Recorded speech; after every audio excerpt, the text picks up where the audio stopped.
أعوذ بالله السميع العليم من الشيطان الرجيم بسم الله الرحمن الرحيم الحمد لله والصلاة والسلام على محمد بن عبد الله نبي الرحمة صلى الله عليه وسلم المصطفى الأكيار وبعد إن شاء الله أينزو وأن اللغة إن شاء الله ذا متتونا لكو أكان harkoki da za ku yi amfani da su na social media ku samu kuɗi, don kun san yanzu komai ya koma harkar social media.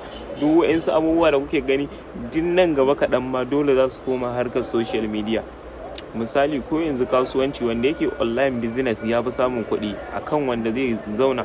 Dalili a nan shine wanda yake online business customer na wani garin zai siya ba sai ya zo ba, wannan kuma dole sai ya jira shi, to dole ya fi samun kuɗi. To insha Allah a wannan shirin da zamu dinga kawo muku zamu dinga tattaunawa da ku ne akan abu ɗaya bayan ɗaya zamu dinga kawo muku. Misali yau idan muka kawo muku ya za a yi ka samu kuɗi da harkar Facebook, ya za a yi ka samu kuɗi da harkar website, gobe ma za mu ƙara ɗauko muku wani. Amma tunda wannan shirin mun ɗauko muku shi a YouTube, to insha Allah za mu fara kawo muku ya za a yi mutum ya samu kuɗi ta hanyar YouTube. Kafin mu je ko ina, tunda kun ga ai shirin za mu dinga sako muku shine series a YouTube. Misali in muka yi ɗaya jiba ka sai mu ƙara yin wani. To insha Allah za mu tattauna da ku ne akan ya za a yi mutum ya yi amfani da wayarsa ko da online. Misali ko kana da kwamfuta ka samu kuɗi ta wannan harka. So insha Allah a yanzu za mu tattauna da ku akan YouTube. Da fari dai kafin mu je ko ina, za mu gaya muku ya ma ake buɗe YouTube ɗin, sannan in aka buɗe YouTube ɗin sannan mu kawo muku hanyoyin da mutum zai bi ya samu kuɗi a cikin wannan app ɗin na YouTube. So ku biyo mu sannan a hankula, za mu kawo muku cikakken bayani akan hakan. Mun gode sosai da kuke tsayawa kuke sauraron mu a cikin wannan shirin namu. Insha Allah ta'ala za mu kawo muku ya za a yi mutum ya samu kuɗi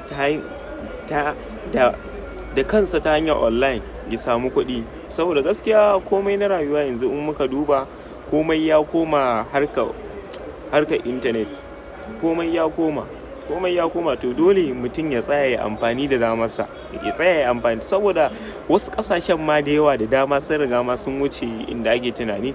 Misali kamar yanzu manyan masu kuɗi na duniya gaba ɗaya ma zan ce, kamar irin su Bill Gates. Kowa ya san Bill Gates mai kuɗi ne, kuma a cikin masu kuɗi ma ana sa lissafinsa, amma da me ya samu kuɗi? Da harkar intanet ya samu. Misali kuma mai Facebook ma harkar intanet ce ta bashi kuɗi. To dole tunda mun ga manyan masu kuɗi ma da wannan harkar suke samun kuɗi, dole mu ma mu yi ƙoƙari mu fara amfani da damanmu. Akwai abubuwa da dama ma irin su Grand Prix, su menene, su harkar bitcoins, su menene, duk wasu abubuwa ne da 'yan Najeriya mu ba ma mu fara shiga su ba, amma 'yan kudu ma, ko da yake a Najeriya zan ce 'yan arewa ne ba su fara shiga su ba, amma 'yan kudu ma wasu suna yi harkar wannan coins ɗin, ka zuba kuɗinka, kuma harka ce halal. To yanzu dai ba za mu cika ku da surutu ba, za mu kawo muku ya za a yi hanyoyin da mutum zai bi ya samu kuɗi a YouTube.